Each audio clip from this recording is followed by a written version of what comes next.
Hi dear friends and subscribers, welcome to the Cricket Happening Show as usual.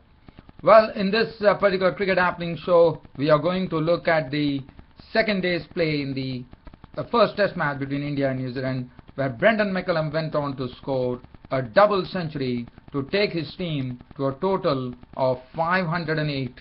In fact, New Zealand were 508 all out and 503 all out, and Brendan McCullum making his second test double century, and also Brendan McCullum also hit a century against India. The first double century also came against India, and as far as India were concerned, well, India were in the same spot like what New Zealand were, and then it took Rohit Sharma to actually stay put at the crease to take India to 130 for 4, with the New Zealand pacers striking pretty early.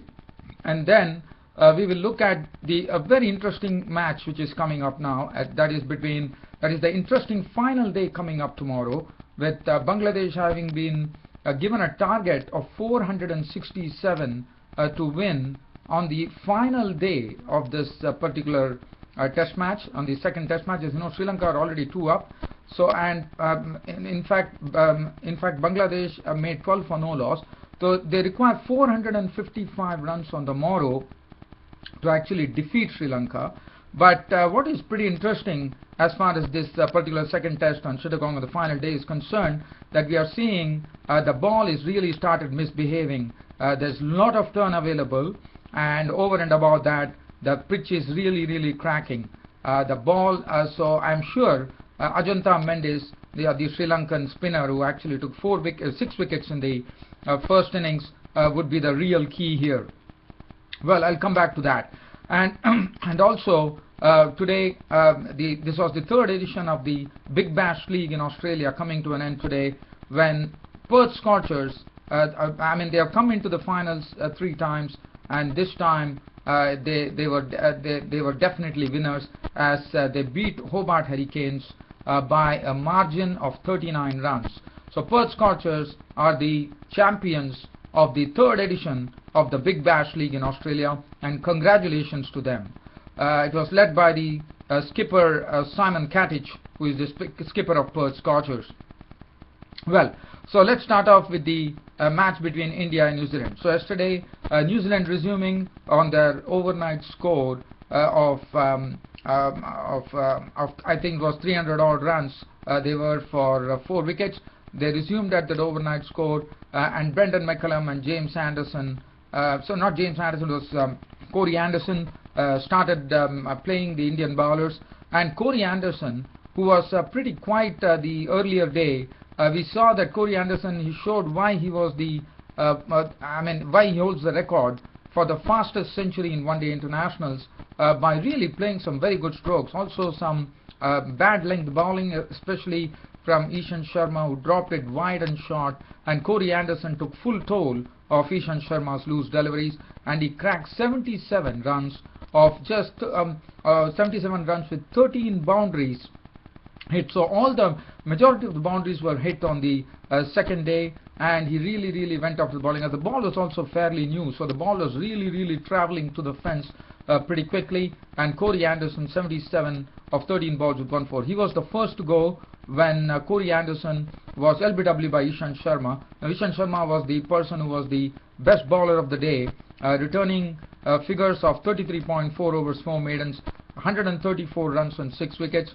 And also Ishant Sharma, after a span of 2 years, 2011 was the last time that he took a 5-wicket haul in Test cricket, and Ishant Sharma finally got a 5-wicket haul after a span of 2 years, and that is too big a gap. And I think Ishant Sharma has not lived up to the promise of becoming India's prime strike bowler.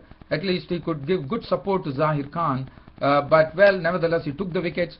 He first took the wicket of Corey Anderson, who was LBW, but there was a sort of a doubt in that decision whether the ball actually would have gone on to hit the stumps. Probably height was the question over there, because he hit him probably on the knee roll or over the knee roll, but he had to go. LBW bowled Ishant Sharma for 77 with 13 fours and 1 6. After that, B.J. Watling actually played into Dhawan's hands of the bowling of Ishan Sharma for one. Tim Southee and Brendan McCullum on the other end was also stroking the ball freely and fluently. He passed his 150 mark and he went on to his 200 with a 6, like how he did in the when he reached his century. Also he went with a bang, and also when he reached a double century, he did in similar fashion by clubbing a 6. So Brendan McCullum was joined by Tim Southee. Tim Southee decided to really throw the bat at the Indian bowlers, especially of the bowling of Ishan Sharma. He actually hooked him for 2 sixes, and Tim Southee collected 28 runs with 21 balls with 3 fours and 2 sixes. Ish Sodhi came in and joined Brendan McCullum. Brendan McCullum was still there, but he was running out of partners. Ish Sodhi also contributed a very brisk 23 with 3 boundaries before being a victim of Ishan Sharma. And then Neil Wagner was a victim of Jadeja for a duck.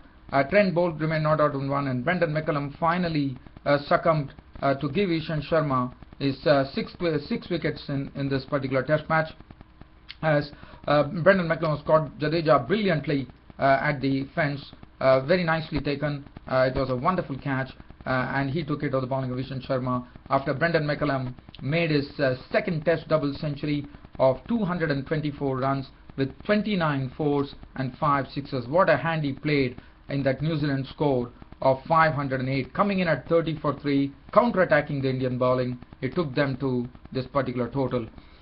So that was a wonderful knock from Brendan McCullum. As far as the bowling was concerned, now talking about Ishan Sharma, well, looking at his bowling figures, yes, he definitely deserved that reward of 6 for 134. But he was also guilty of bowling a lot of short and wide deliveries.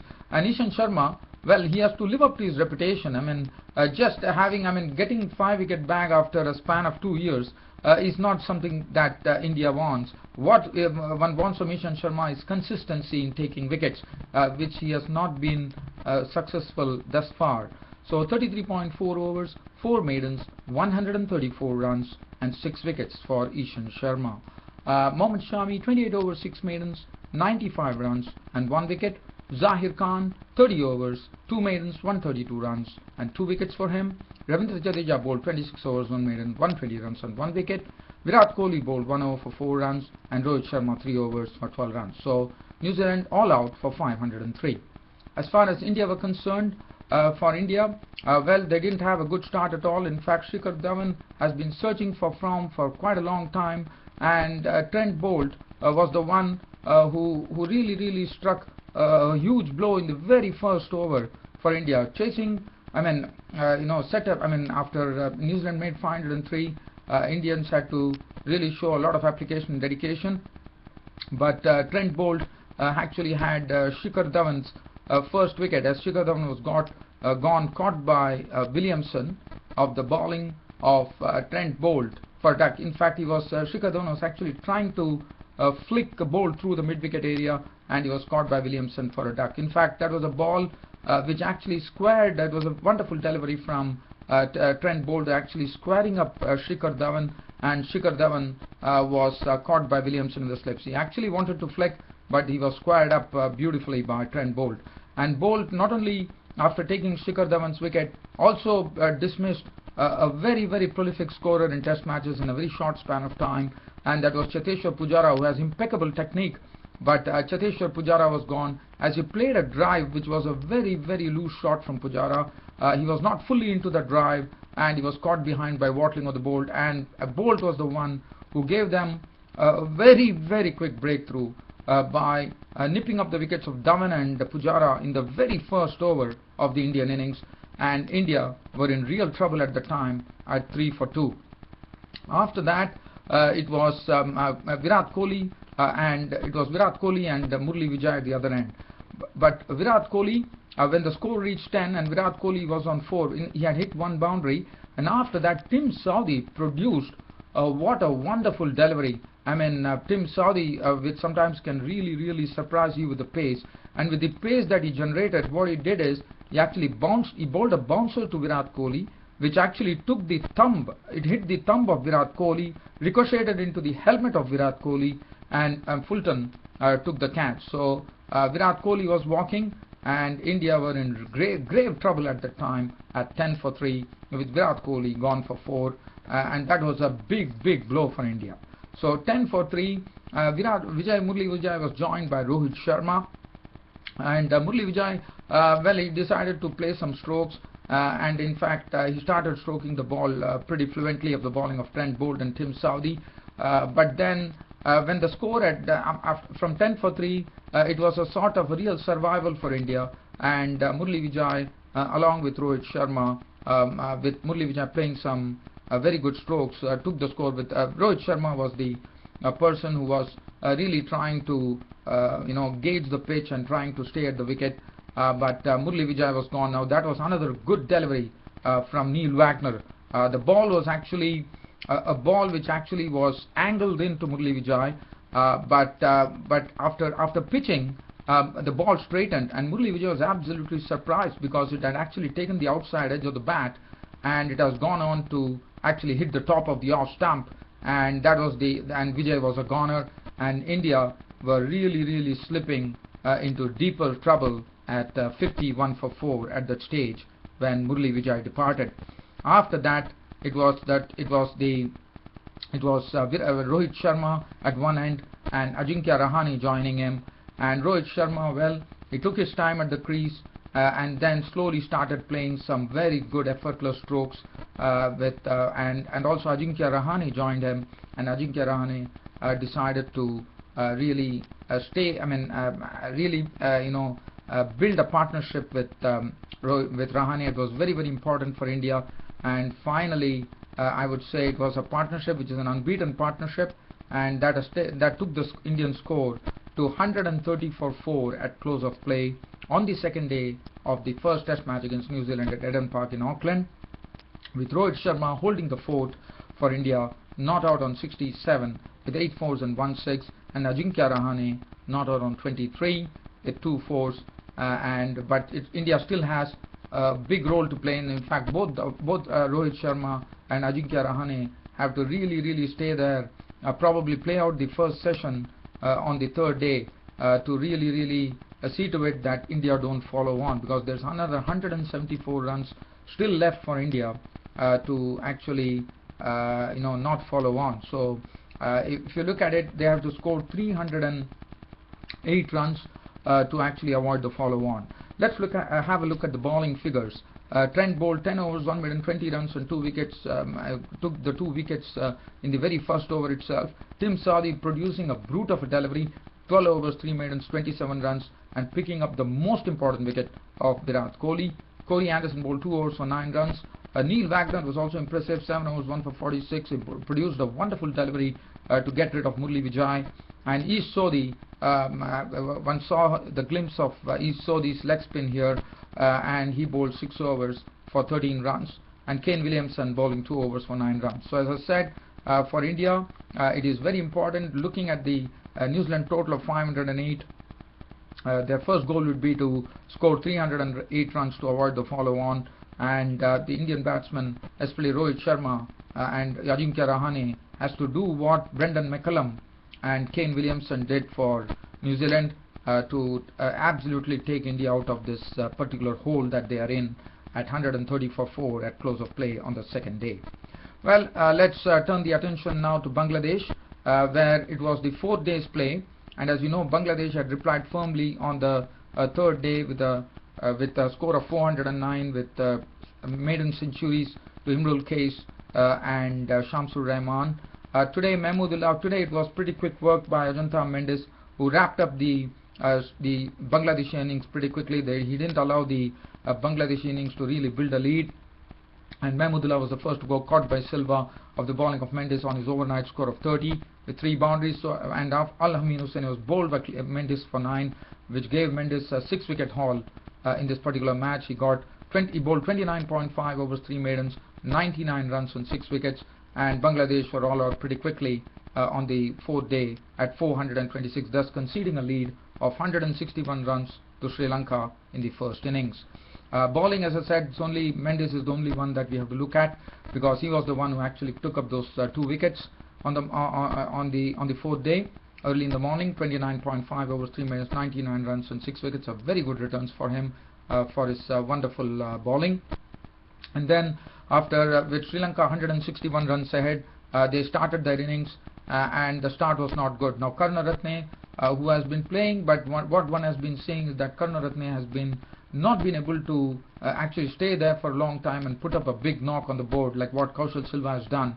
And Karunaratne was an early victim, as Mcullum, the right arm off spinner, got Karunaratne to actually slash a ball, and it was well taken. A catch was very well taken by Nasir Hussain, and he was gone for 15. So that was the first wicket to go with 1-4, and Mcullum was definitely bowling superbly at that particular time, was getting the ball to turn, and Kaushal Silva was along with Kumar Sangkarra.